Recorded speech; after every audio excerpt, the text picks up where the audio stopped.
سلام، خوبی؟ ممنون، شما خوبی؟ مرسی. یه سوال دارم. از بین 100 تا 1000 یه عدد بهم بگو، ولی روند نباشه. 666. آره. اوکی، مرسی.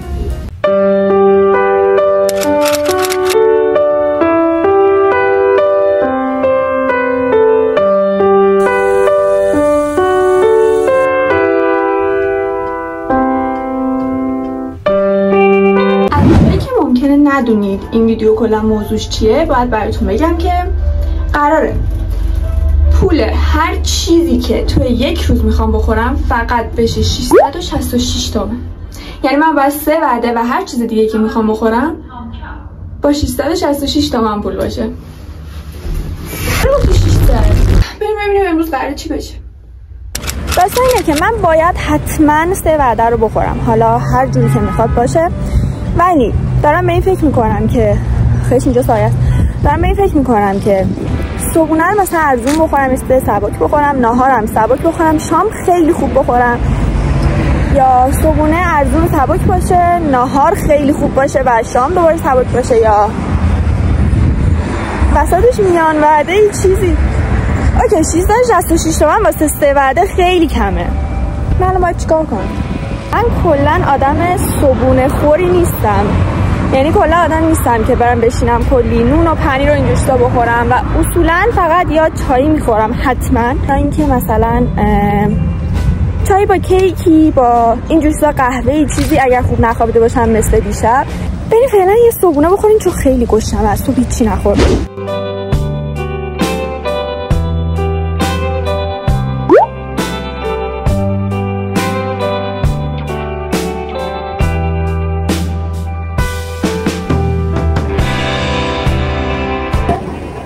خیلی سعی کردم که زیاد گرون نشه ولی واقعا گشنمه و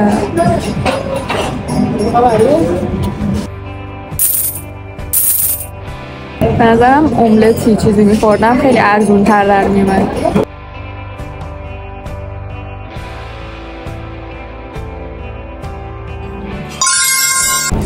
یعنی واسه آدم درونگرایی مثل من خیلی سخته که بخوام بهشون بگم دارم ویدیو میگیرم مثلا توش مبلغ و بگو اینا، کار خیلی بیشتری.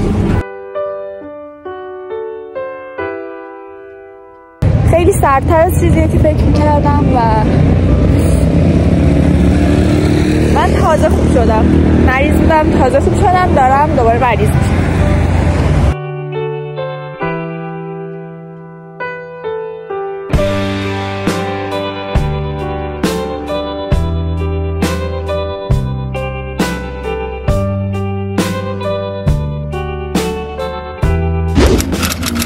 همه چی واقعا گرونه و من داشتم فکر میکردم که من ناهار یه چیز خیلی خوب و خیلی سیر کن و اینجور چیزا بخورم، شام یه چیز سبک بخورم، یا برعکس.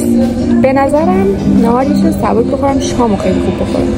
نه؟ چون اگه ناهار یه چیز سبک بخورم مثلا بعد از دو غروبینا مثلا میتونم یه چیز کوچیکی مثل ذرت مکزیکی یه چیزی بخورم. خیلی گرونه همه چیز. چقدر داشتم؟ 500 داشتم، 500 خورده ای بکنم، 500 داشتم. آره یه چیز سبک میخورم و شام یه چیز خیلی خوب میخورم. من فقط میتونم از اینا انتخاب کنم فکر کنم، چون که فقط اینا ارزونه.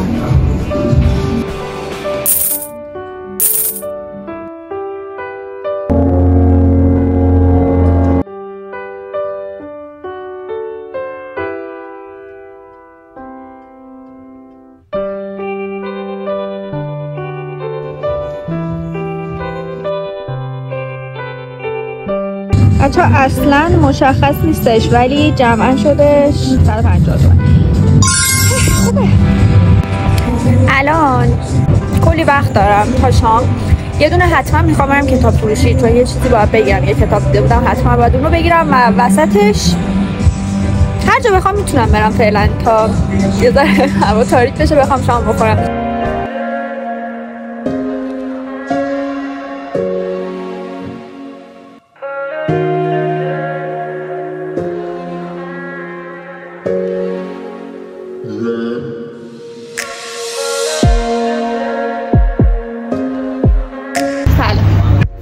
مدنی میشه که می‌خواستم.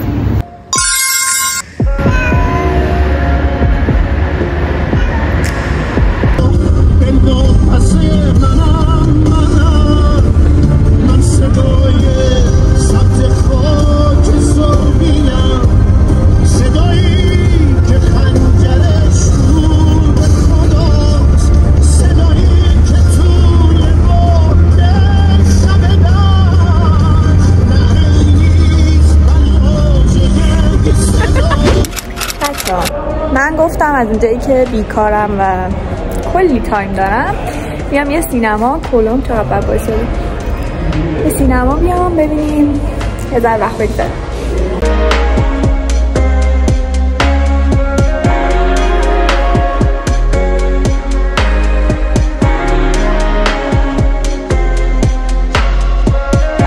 بچه من هتل رو با اینکه قبلا یه بار دیدم ولی بازم میخواستم ببینم ولی سانس نداشت واسه همین یعنی سانس داشت ولی نزدیکای ساعت مثلا 10-11 شب داشت سانس ولی خب نمیتونیم تا موقع بمونیم به خاطر همین یه چیز دیگه گرفتیم همینطوری. من دیگه پول بلیطو که نباید با اون 600 تومن حساب کنم. آره دیگه هر چیزی میخورم فقط با 666 تومنه. پس من اگه الان بخوام پروفیلای چیزی واسه تو سینما بگیرم باید با اون حساب کنم. اوکی به صرف هست.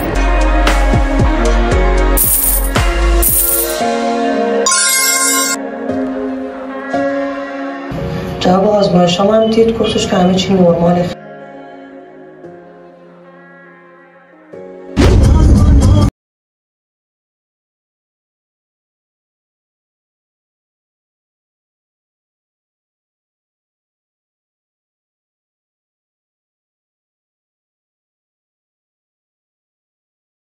نمیتونین حدس بزنین که چقدر خوابم میاد و چقدر گشنمه.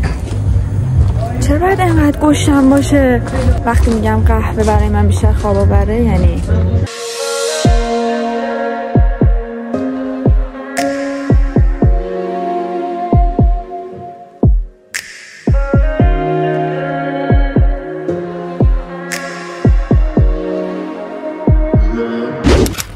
فقط 248 تومن برام مونده و یه دونه لیموناد اگه بخوام بگیرم 80 تومنه.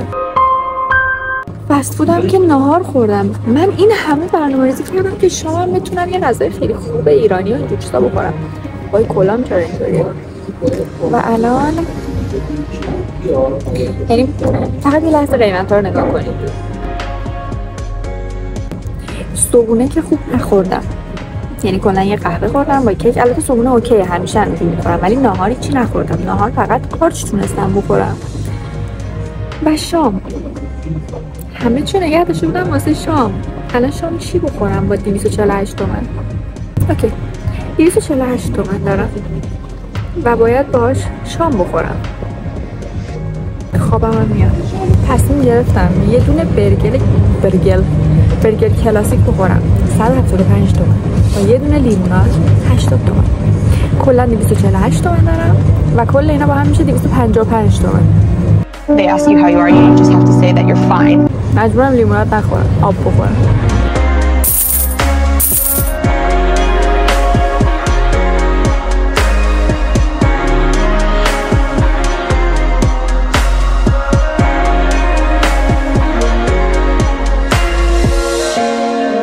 برگرش خوشمزه است ولی سیر کننده نیست. اصلا سیر نشدم.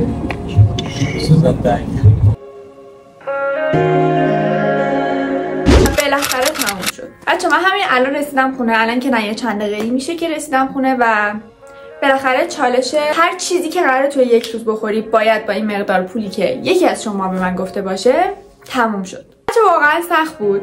سخت‌تر از چیزی بود که فکر می‌کردم. تو ذهنم خیلی آسان‌تر بود. البته اینکه کلاً اولین ولاگی بود که می‌گرفتم و کلا برای من خیلی سخته که جلوی دیگران یه سری کارا رو انجام بدم یا باهاشون صحبت کنم یا ازشون بخوام یه کاری انجام بدم. کلا این موضوع چون برام سخته و تا به حالم تجربهشو نداشتم شاید این موضوع سخت‌ترش هم کرده بود. ولی به هر حال تموم شد.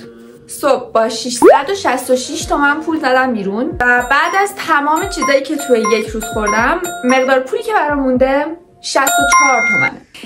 حالا توی ویدیو کلا ادیت کردم و نوشتم که چطوری کلا چه خرجایی شد، چه استفاده‌ای شد و چه قیمتایی بود هر چیزی که خوردم. اما به هر حال 64 تومن مونده. این 64 تومن میمونه برای سری بعدی.